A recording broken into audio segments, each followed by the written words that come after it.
Let's get one thing absolutely straight. If you break into my home and I have a baseball bat to hand when I find you, I'll beat you. Possibly to death if circumstances demand. I'd also employ a golf club, poker, cricket bat, or even a leftover portion of homemade cauliflower cheese. My sons say it's often too tough to actually eat.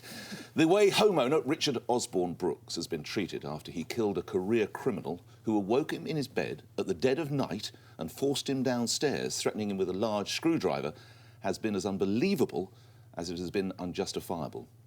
Detained by police for more than 24 hours, at one point it seemed the 78-year-old who cares for his disabled wife was going to be charged with the murder of the violent criminal 41 years his junior. Let's have laws that protect the innocent and vulnerable victims rather than even consider prosecuting them.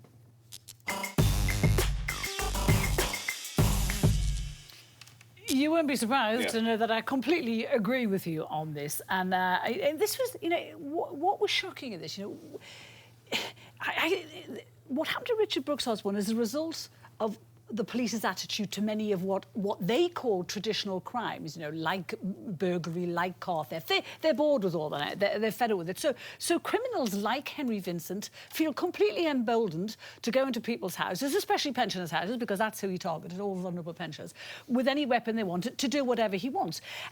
I think what has shocked me this week, though, is what has happened. The fact he should never have been arrested in the first place. It was shameful that he was kept in there. He was handcuffed. He was DNA swabbed. He was kept there for 2 days. It's shameful that any of that ever happened. I know they have to take him in to have a quick chat with him, but you know, it's when somebody breaks into your home with a screwdriver, you know. Yeah.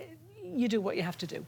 But what I think has been shocking this week is the intimidatory tactics of the people putting up a shrine to him in that street, because it's not about honouring the man who died. It's about intimidating the people in that street even more than they already have been. Can I just come in with the official police quote that came from Detective Chief Inspector Simon Harding, who was the investigating officer. He said, "As expected with any incident where someone has lost their life, my officers carried out a thorough investigation into the circumstances of the death. Whilst there might be various forms of debate about which processes should be used in cases such as this, it was important that the resident was interviewed by officers under the appropriate legislation of the Police and Criminal Evidence Act. Not only for the integrity of our investigation, but also so that his personal and legal rights were protected." You say that. No, come on. OK, sorry. I thought, actually, I don't agree with you. I thought that the police dealt pretty well with what was quite difficult circumstances. In the sense that they had to interview him, they had to... Oh, I agree, but you can't go stabbing people. You can't go stabbing them, and they had to do that. 24 Beyond that, they decided to let him go, and they said, no, he's not guilty. And I think in those circumstances, they did the right thing. I don't know whether they handcuffed him, did they? I don't know. I read that they handcuffed him and he was what? I don't know. Yeah, I don't know if they... Because that would seem over the top. Do we need new laws so that in future a gentleman of 78 isn't held for more than 24 hours before he died? I think you should do the interview as fast as you can, come to conclusions you reach, and release him in the way they did. That's great. One question. Do you think they would have let him go within 24 hours if there hadn't been the public outcry that there was? Because I think that's one of the reasons he was let go. Let's bring in a minute, Afua. Thank you. There are a few things I want to say. You talked about the flowers, the shrine that his family built, so we've got some pictures of that. So I think you're referring to, Carol, is that friends and family of Henry Vincent, who was killed as he was trying to commit this burglary, put up all these flowers. You can see they're outside.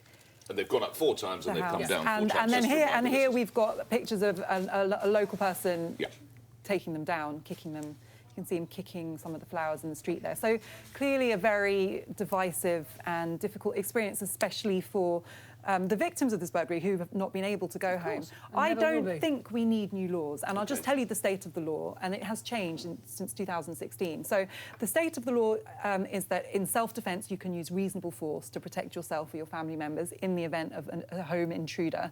It used to be a requirement that that use of force had to be proportionate. That's no longer the case. So now you, in the scenario you gave, Nick, don't have to be thinking about whether this is proportionate. You can do anything that's considered reasonable to protect yourself.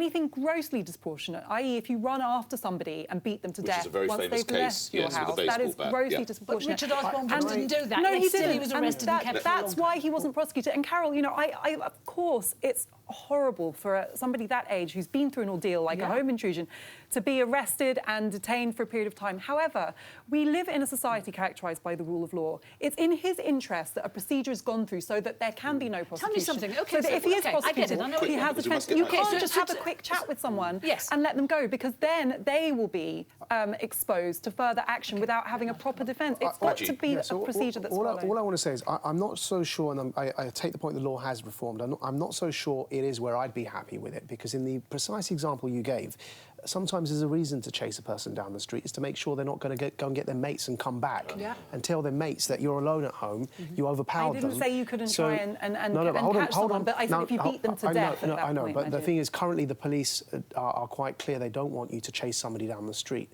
And actually, I'm saying that there may be a reason that the police take the view that once they're out of your home, they're out of your home. But actually, I would probably want to detain that person myself to make sure they're not alerting others who are usually in the getaway car, and then call the police and overpower them in whatever way comes instinctively to me, as Nick was saying. And the other point I'll make is that I really feel sorry for the homeowner in this case, because I've just got to say that what kind of culture in our country can allow for a scenario to develop where not only are you now traumatised because you've had to take somebody's life, which is a terribly traumatic thing to have to do, but of course you have to do it if you think your family's at risk. But then after that, I mean, this guy can't go home anymore. His home's boarded up, and it's at risk of arson attack, in revenge attacks for what people believe he's killed their loved one. And I just feel like they've lost, not only they've lost their innocence because they've had to kill somebody, but they can't go back to their family homes. They are the victims. He will never, ever go back there again. And what gets me is that, you know, all these threats have now been made against Richard Osborn-Brooks. The police are saying that no one has committed a crime so far. So why haven't those people been arrested? Why haven't the people who are harassing people in that street been arrested? Because the people in that street do feel intimidated now. So why are the cops standing by on horses, 8 or 9 of them in the street? You know, there was a fracking demonstration in Lancashire the other day. 50 officers were sent to break up a knitting circle of women who call themselves the Lancashire nannies. And yet we have 4 or 5 policemen in the street doing nothing.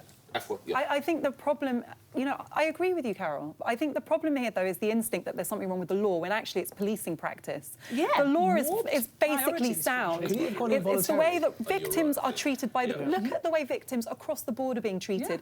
And it's not just because of a bad police decision, it's also police cuts, it's courts having been closed. There is epic dysfunction in the criminal justice. Those neighbours those neighbours were threatened with arrest when they took the flowers down. Could he have gone in voluntarily without having to be arrested and then given the interview? Did it have to be an arrest? I don't know the answer to that. Because what you read out said they wanted to give him a legal protection. It implies they had to give him... They had to read him... You usually would be arrested. Yes, you don't need to be arrested. He is assisting with inquiries. He didn't necessarily... We were all told arrested on suspicion of murder. I mean, I have got a...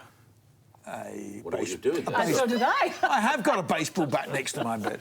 Honestly? Yes. Yeah. I've had it for years. Right. And I hope I can find it now if somebody broke in. I mean, the worst thing to do would be scrabbling through the cupboard. To employ Majid Nawaz's tactic, question, would you use it? Yes. You would? Yes. Right. Well, I'd threaten to use it, you know, and hope that they'd run away. Didn't back off, I certainly wouldn't chase him down the street, that's for sure. Once he's off the property. I'd shut the door and call the police.